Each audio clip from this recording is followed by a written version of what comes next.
ನಮಸ್ತೆ ಎಲ್ರಿಗೂ ಯಕ್ಷಗೀತಾ ಲಾಗ್ಸ್ಗೆ ಸ್ವಾಗತ. ನಾನಿವತ್ತು ಚಿಕನ್ ಕಬಾಬ್ನ ಮಾಡ್ತಾಯಿದ್ದೀನಿ. ಮನೆಯಲ್ಲೇ ತಯಾರಿಸಿದಂಥ ಕಬಾಬ್ ಪೌಡರ್ನಿಂದ ಮಾಡಿರೋಂಥ ಕಬಾಬು ಇದು. ಹೇಗೆ ಮಾಡೋದು ಅಂತ ನೋಡೋಣ ಬನ್ನಿ. ಇವಾಗ ನಾನು ಚಿಕನ್ ಕಬಾಬ್ಗೆ ಏನೇನು ತೊಗೊಳೋದು ಅಂತ ಹೇಳ್ತೀನಿ. ಅರ್ಧ ಕೆಜಿ ಚಿಕನ್ ತೊಗೊಂಡಿದ್ದೀನಿ, ಗೆಜ್ಜಿ ಇಟ್ಕೊಂಡಿದ್ದೀನಿ, 1 ಗೆಡ್ಡೆ ಬೆಳ್ಳುಳ್ಳಿ, ಅರ್ಧ ಇಂಚಿನಷ್ಟು ಶುಂಠಿ. ಇದು ಹೋಮ್ ಮೇಡ್ ಕಬಾಬ್ ಪೌಡರು, ಮನೆಯಲ್ಲೇ ತಯಾರಿಸಿರೋ ಅಂಥ ಕಬಾಬ್ ಪೌಡರ್ ಇದು.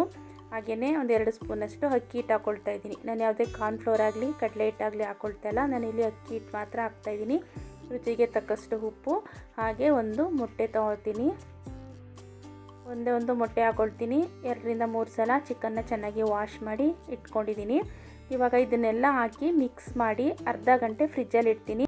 ನಾನು ಇಂಗ್ರೀಡಿಯೆಂಟ್ಸ್ ಎಲ್ಲ ಹಾಕಿ ಮಿಕ್ಸ್ ಮಾಡಿದ್ನೆಲ್ಲ ಕಬಾಬ್ಗೆ, ಆ ವಿಡಿಯೋ ಮಿಸ್ ಆಗಿದೆ, ಕ್ಷಮಿಸಿ. ನಾನು ಇದನ್ನೆಲ್ಲ ಮಿಕ್ಸ್ ಮಾಡಿ ಅರ್ಧ ಗಂಟೆ ಫ್ರಿಜ್ಜಲ್ಲಿ ಇಟ್ಟಿದ್ದೆ. ಅನಂತರ ನಾನು ಇವಾಗ ಫ್ರೈ ಮಾಡ್ತಾಯಿದ್ದೀನಿ ಎಣ್ಣೆಯಲ್ಲಿ. ನೋಡ್ಬೋದು, ಸ್ಟವ್ನ ಮೀಡಿಯಮ್ ಫ್ಲೇಮಲ್ಲಿ ಇಟ್ಕೊಂಡು ನಾನು ಕಬಾಬ್ನ ಫ್ರೈ ಮಾಡ್ತಾಯಿದ್ದೀನಿ. ತುಂಬಾ ಟೇಸ್ಟಿಯಾಗಿತ್ತು ಅಂತಲೇ ಹೇಳ್ಬೋದು, ಸಕ್ಕತ್ತಾಗಿತ್ತು ಅಂತಲೇ ಹೇಳ್ಬೋದು. ಯಾಕೆಂದರೆ ಬೆಳ್ಳುಳ್ಳಿ ಹಸಿ ಶುಂಠಿನ ಗೆಜ್ಜಿ ಹಾಕೋದ್ರಿಂದ ಅದು ತಿನ್ನುವಾಗ ಬಾಯಿಗೆ ಸಿಗುತ್ತೆ, ಸಕ್ಕತ್ತಾಗಿರುತ್ತೆ ಟೇಸ್ಟು. ನಾನಿಷ್ಟು ದಿನ ಅಂಗಡಿಯಲ್ಲಿ ಸಿಗುವಂಥ ಕಬಾಬ್ ಪೌಡ್ರನ್ನ ತರಿಸಿ ನಾನು ಕಬಾಬ್ ಮಾಡ್ತಾಯಿದ್ದೆ ಯಾವಾಗಲೂ.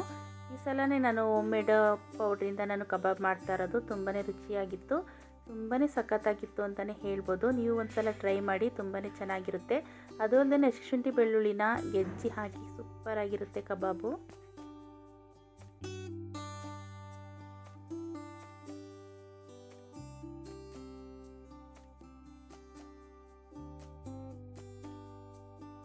ಸ್ಟವ್ನ ಲೋ ಫ್ಲೇಮಲ್ಲಿಟ್ಟು ಫ್ರೈ ಮಾಡಿದ್ರೆ 10 ನಿಮಿಷ ಫ್ರೈ ಮಾಡಿದ್ರೆ ಸಾಕು, ಕಬಾಬ್ ರೆಡಿ ಆಗುತ್ತೆ. ನೋಡಿ, ಇವಾಗ ಕಬಾಬ್ ರೆಡಿ ಆಯಿತು. ಸೂಪರಾಗಿ ಸಖತ್ತಾಗಿರೋವಂಥ ಟೇಸ್ಟಿಯಾಗಿರೋಂತಹ ಕಬಾಬು.